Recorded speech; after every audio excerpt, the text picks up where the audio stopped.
जय हिंद स्टूडेंट, मैं Mohammad Kashif biology MK में आपका खैर मकदम करता हूं।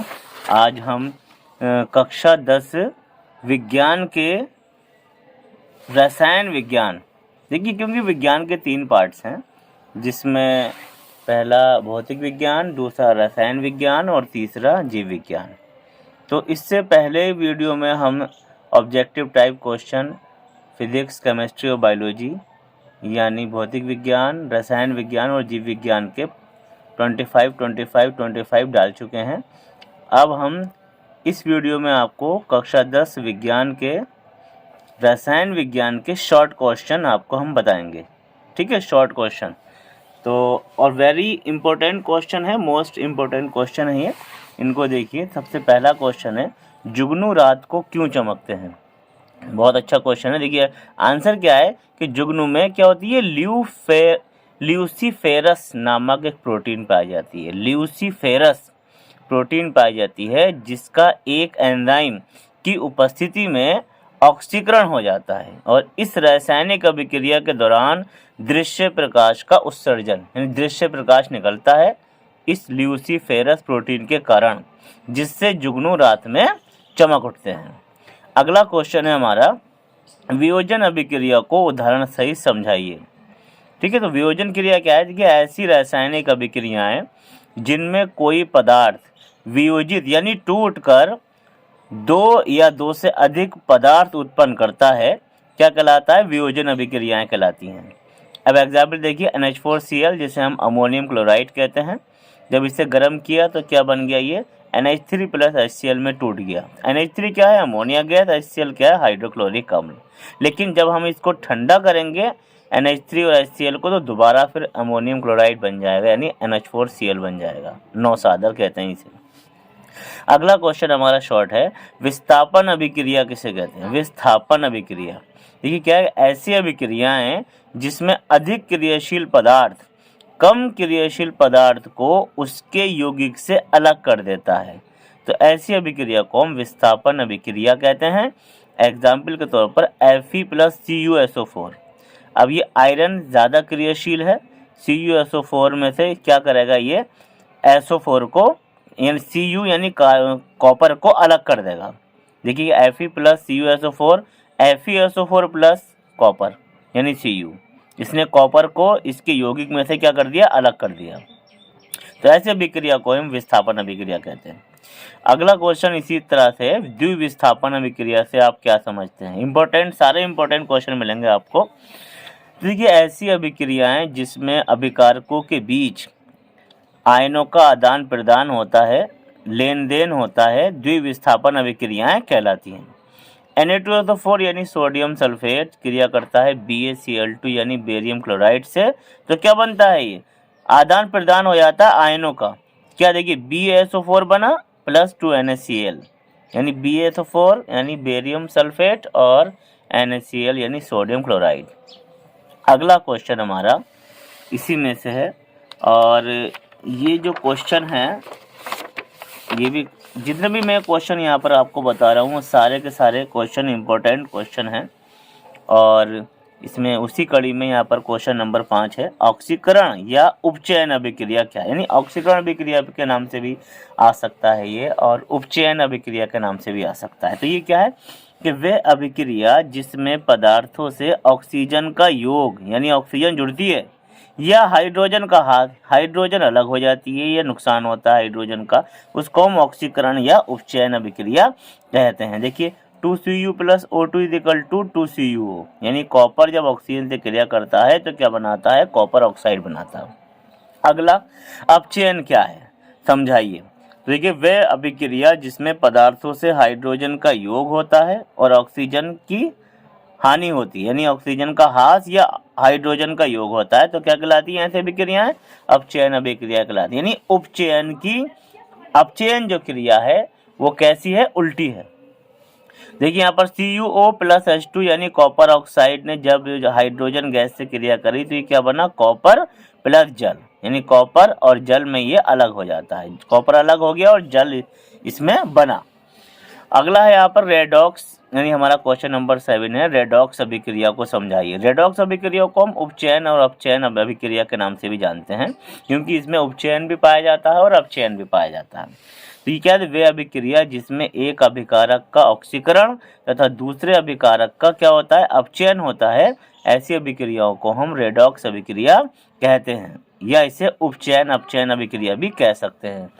रिएक्शन देखिए, CuO plus H2 is equal to Cu plus H2O, यानी कॉपर ऑक्साइड जब हाइड्रोजन से क्रिया करता है तो कॉपर और जल बनता है। अब देखिए यहाँ पर ये क्या हो रहा है, यहाँ पर ऑक्सीजन निकल रहा है, यहाँ से ऑक्सीजन का ह्रास हो रहा है, तो क्या है, अपचयन हो गया। और यहाँ पर क्या, ऑक्सीजन का योग हो रहा है नीचे वाले में, ठीक है, तो ये क्या हो गया, उपचयन हो गया। ये हमने ऊपर आपको पढ़ाई दिया उपचयन और अपचयन में। अगला क्वेश्चन हमारा इसी कड़ी में क्वेश्चन नंबर 8, ऊष्माक्षेपी अभिक्रिया से आप क्या समझते हैं। ठीक है, तो वे रासायनिक अभिक्रियाएं जिनमें क्रिया के फलस्वरूप यानी क्रिया के बाद ऊष्मा उत्पन्न होती है, हीट निकलती है, ऐसी अभिक्रिया को हम ऊष्माक्षेपी अभिक्रिया कहते हैं। जैसे एग्जाम्पल दे रखा है, रिएक्शन दे रखी है, CH4 यानी मेथेन प्लस 2O2 यानी ऑक्सीजन, तो क्या बनता है, मेथेन जब ऑक्सीजन से क्रिया करती है तो क्या बनता है, कार्बन डाइऑक्साइड, जल और हीट, यानी CO2 plus H2O plus heat, carbon dioxide निकलेगी, जल बनेगा और हीट निकलेगी। अगला क्वेश्चन हमारा इसी का है, अगला क्वेश्चन है हमारा, जैसे कि अभी हमने कहा कि ऊष्माक्षेपी अभिक्रिया किसे कहते हैं, तो अब हम बात करेंगे ऊष्माशोषी अभिक्रिया किसे कहते हैं। तो ऊष्माशोषी के लिए देखिए, ये ऊष्माक्षेपी की उल्टी है। वे रासायनिक अभिक्रियाएं जिनकी प्रगति में ऊष्मा का अवशोषण होता है, यानी जिनमें ऊष्मा को लिया जाता है, ग्रहण किया जाता है, ऊष्माशोषी अभिक्रियाएं कहलाती हैं। जैसे 2HgO प्लस हीट, यानी 2HgO क्या है कि हाइड्रोगोनियम ऑक्साइड, यानी ऐसे इसको हम बोलते हैं।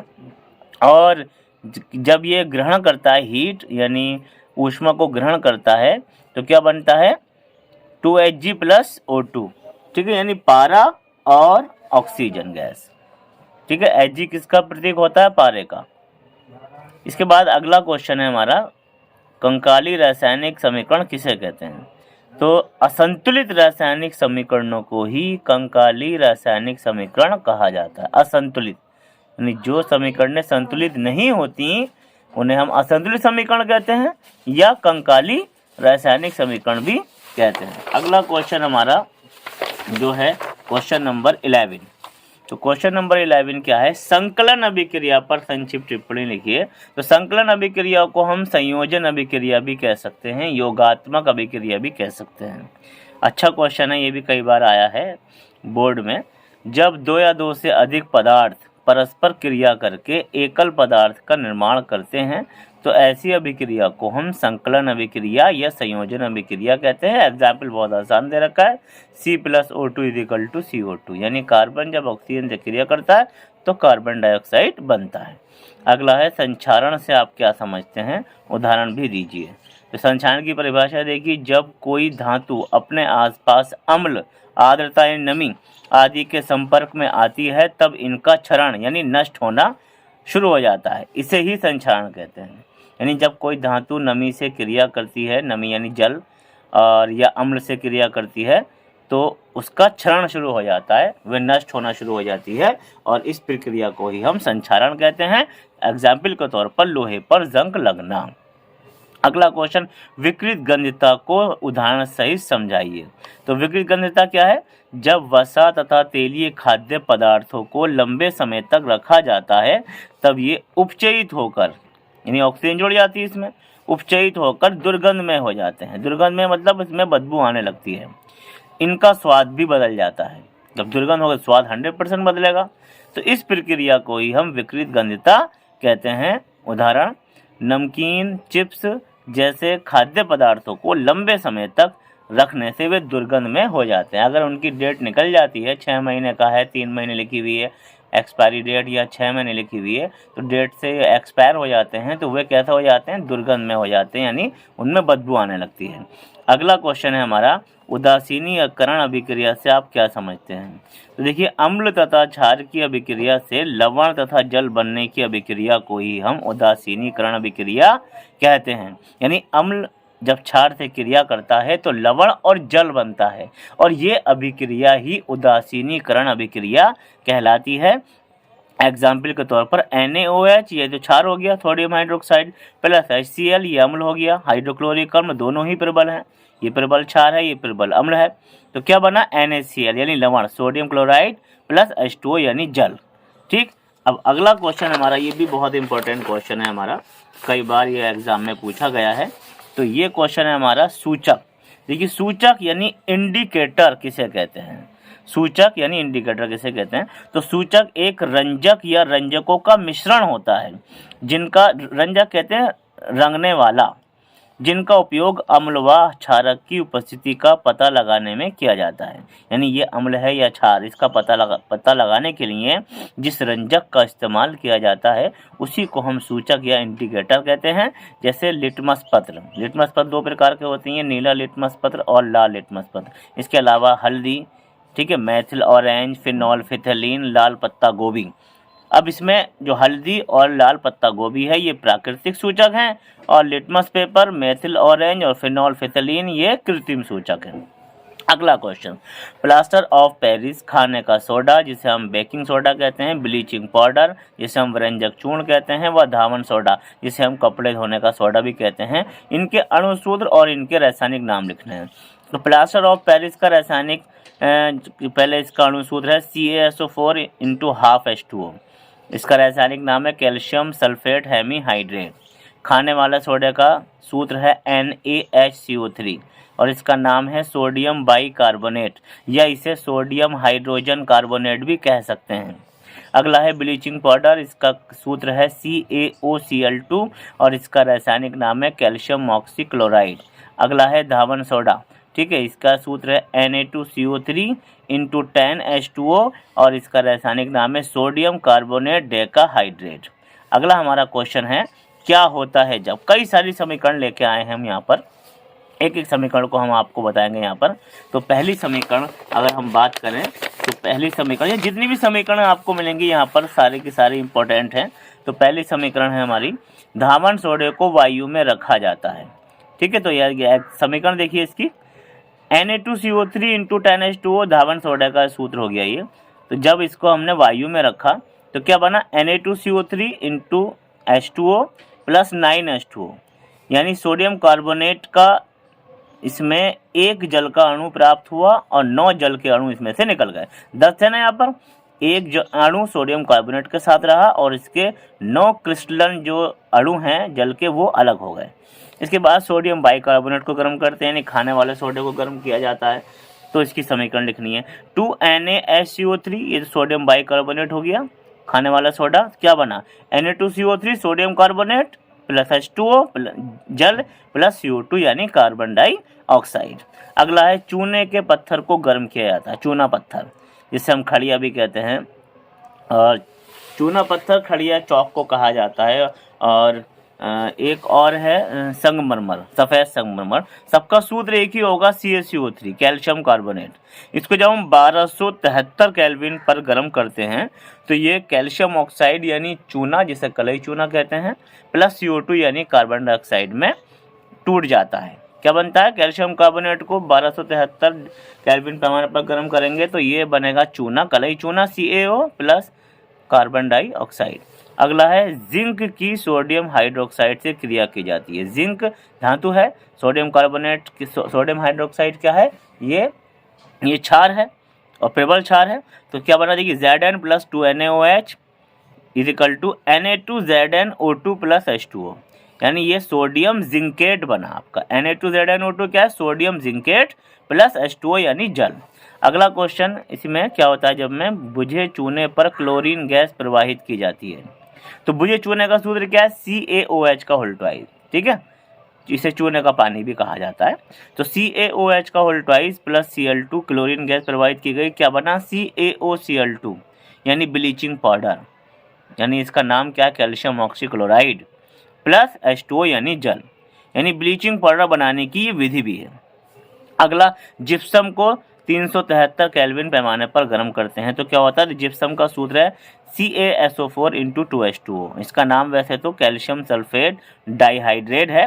तो जब इसको 373 केल्विन पैमाने पर गर्म करते हैं तो ये बदल किस में टूट जाता है, इससे बनता है plaster of Paris POP। CaSO4 × 1/2H2O plus 1/2 H2O, यानी 1.5 H2O यहाँ पर अलग हो जाता है। 2 थे H2O तो 1.5 अलग हो गया और आधा कैल्शियम सल्फेट में जुड़ गया। तो जो आधा कैल्शियम सल्फेट में जुड़ा उसी को हम प्लास्टर ऑफ पेरिस कहते हैं। ठीक है, इसका जो काम है ये घरों में लेंटर में जो क्या कहते हैं सजावट की जाती है उसमें किया जाता है, और डॉक्टर इसका प्रयोग हड्डी को जोड़ने में करते हैं, प्लास्टर ऑफ पेरिस का प्रयोग। अगला है, बिना बुझे चूने की क्रिया हाइड्रोक्लोरिक अम्ल से करते हैं। बिना बुझे चूना तो वही हो गया CaO, जिसे कलई चूना भी कहते हैं, कैल्शियम ऑक्साइड प्लस 2HCl, ये क्या है, हाइड्रोक्लोरिक अम्ल हो गया। तो क्या बनेगा आपका CaCl2 यानी कैल्शियम क्लोराइड बनेगा प्लस H2O यानी जल बनेगा। अगला, चूने में जब जल डाला जाता है तो ये भी बहुत रिएक्शन आसान है। ये CaO ये कलई चूना हो गया प्लस H2O, जब हम इसमें जल डाल देते हैं तो क्या बनता है CaOH का होल ट्वाइस यानी कैल्शियम हाइड्रोक्साइड यानी बुझा हुआ चूना।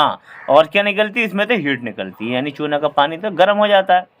उसके बाद अगला है हमारा, ब्लीचिंग पाउडर को तनु एसिटिक अम्ल के साथ गर्म करते हैं।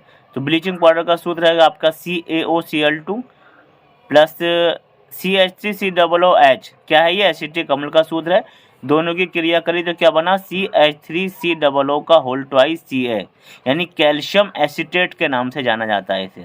CH3COO का होल ट्वाइस Ca क्या कहते हैं, कैल्शियम एसिटेट बना प्लस H2O जल बना प्लस Cl2 क्लोरीन गैस निकल गई इसमें से। अब इसमें लास्ट क्वेश्चन है हमारा, पोटेशियम हाइड्रोक्साइड नाइट्रिक अम्ल से क्रिया करता है। तो पोटेशियम हाइड्रोक्साइड भी एक क्षार है, ठीक है, और प्रबल क्षार है। तो जिसका सूत्र क्या है, KOH, इसने क्रिया करी HNO3 से, तो HNO3 क्या है हमारा, नाइट्रिक अम्ल है, ये भी प्रबल अम्ल है। तो दोनों की क्रिया हुई KOH प्लस HNO3 यानी पोटेशियम हाइड्रोक्साइड प्लस नाइट्रिक अम्ल, क्या बना, KNO3 यानी पोटेशियम नाइट्रेट बना प्लस H2O और जल बना, पोटेशियम नाइट्रेट और जल। ठीक है, आज हम ये आपको 17 क्वेश्चन शॉर्ट क्वेश्चन लेके आए इस वीडियो में। ये वीडियो आपको कैसी लगी, अच्छी लगी हो तो इसे लाइक कीजिए, शेयर कीजिए और हमारे चैनल बायोलॉजी MK को सब्सक्राइब कीजिए। शुक्रिया।